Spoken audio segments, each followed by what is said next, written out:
Hello Tubesters, it's Gav and welcome back to another work in progress video on the 1 in 35 scale Evolution Miniatures Eastern Front Panzer Grenadier. I'll be glad when I can say something a bit shorter. So today I'll be showing the face, which is hopefully complete. The bread bag's been done, ammo pouches has been done, the fur hat more or less has been done, bar the badge. I think that's about it. The scarf I've done, but it needs more highlights yet. It's still a bit flat, and I've managed to get red paint everywhere and missed a couple of places as well with it, so that's got to be a work in progress still. I've also started work on the STG 44, so if you'd like to follow me down to the bench, we'll have a quick look and see the progress. See you in a minute. Right guys, thanks for joining me at the bench. This is stage 2 as somebody's just knocked the door and wrecked the first part of this video. Right, let's have another go. Right, before we have a look at the face and that, we'll check out these mag pouches. As I say, I've done them obviously in green. They'll stand out slightly better on the camo background. I think these brown leather toggles, they need to be highlighted a bit. They have had 2 highlights, but I think I'm going to have to go for a slightly brighter colour at this scale. The inside has brown inserts, which you'll not really see. Sorry, I'm trying to look behind the camera. They put brown leather inserts just to give them a bit of stiffening up. Obviously, by this time in the war, everything was about saving all the leather and metal and that they could. Hence these quite cheaply made mag pouches. Also, I've done they had prominent on the ones I've seen, prominent stitching, in this case white, which is good because it gives it different look. I'm not sure what this actually is. I'm not sure if it's a toolkit for the STG 44. I'm not too sure, but it had the versions I've seen had a little leather top to it, so I've retained that. Bread bag, as I say, I've done it in this like green blue colour. I'd started painting it with Vallejo models, and the problem I always have with Vallejos, they're great for when I'm doing my commission painting or general war game painting, because you're going to be putting a matte varnish over the top, so it deadens everything. But when you're doing like display pieces, it has that bit of a shine to it, but a bit of a sheen. That's fine if it's a leather belt, but obviously on a cotton type bread bag, you don't really want that. So I went back to my green box set I've got from scale 75. I'm not a huge fan of that one. I still think that's more of a fantasy type one, although they say it's for everything. But it's worked. I've put different colours over it. I've glazed in I did some quite thick glazes. I don't want to be putting any other filters over it or anything at the moment. I'll see what it looks like when it's actually down on a base, and see what I want to do, merging the whole figure in with the base. So I'll cross that bridge when I come to it. The scarf's had a couple of highlights. I've misused chunks in here around here still, that needs redoing, and obviously I've splattered paint all down the sides of the white that I have worked on, which you know's coming, so that's just one of those things. We're going on to the face.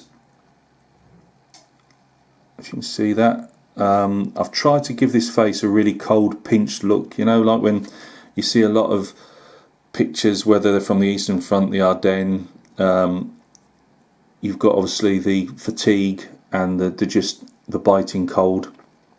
So I wanted to show the face really quite white rather than the more warmer tones that you might have for rest of Europe and Italy and things like that. So I've done quite whitish tones, but I've been glazing in like reds for the nose tip and the cheeks, and purples in around the lower areas. And by the way, I'd sketched it as well. I should have. I totally forgot to take photographs of the sketching. But sketching, if for any of those guys that don't know, is you'll put a darker colour, say, around the eyes and any deep recesses. And I'm trying to think, I think it was new wood I might have put in for that. And I've used a tan for the base colour of the flesh, and then used white, quite a bright white on the very highlight areas like the eyebrows and the nose. And then with your mid-tones and that, you blend it all in. Or blend it, glaze it in is a better term probably. The fur on the hat, it's not coming out great under these lights, I'm afraid. It don't look too bad. It's not as good as I was hoping. It's rabbit fur.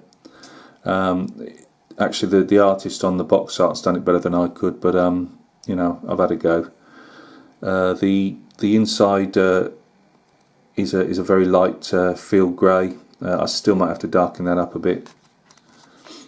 Obviously, the badge isn't done on the front yet. I'll do that at the same time as I do the belt buckle. Made a start on the hair with just a base colour, and that's the only hair that's showing, so it only needs a tiny bit of work done to it. Again, I've tried to keep the shadows areas where the hat's covering the neck. So yeah, that's the figure so far. I'll put some photographs up at the end, so just have a quick squiz at those. I put photographs up mainly hopefully that they'll look slightly better under the lights than the video does. The STG44, oops, let's not knock him over now. The STG44, I was playing around with colours for the butt and the pistol grip. It's going to need darker colours in there, but it was lasting at night, and I was just playing around. I also put some scratches in with some sky grey. Now they're going to have little fringes of rust, not hard duty rust. These are still professional soldiers at the end of the day, but obviously, you know, the gats were being knocked about all over the shop, so you know, it's understandable that, like, the mags particularly, and that would get scratched and knocked about. Obviously, I've still got to do the gloves yet, but I wanted to get the assault rifle done before I started work on sticking in, you know, do the gloves. So the rifle itself's done the usual black with a slight deep sea blue in from Vallejo. Then the usual, you can call it tank grey, black grey, whatever you want to put on it, and then another watered down highlight of deep sea blue. It just gives you that bluing effect that you'd have, you know, painting on a rifle. So guys, thanks for stopping by and taking a look at work in progress number 3.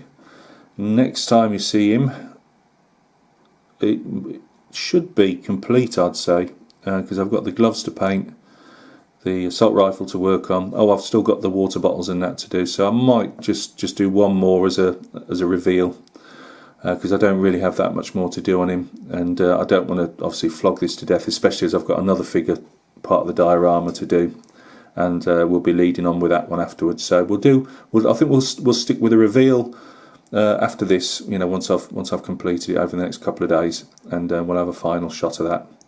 So thanks for stopping by and taking a look and sticking with all the rubbish that I spout, and we will see each other again on another video. Cheers.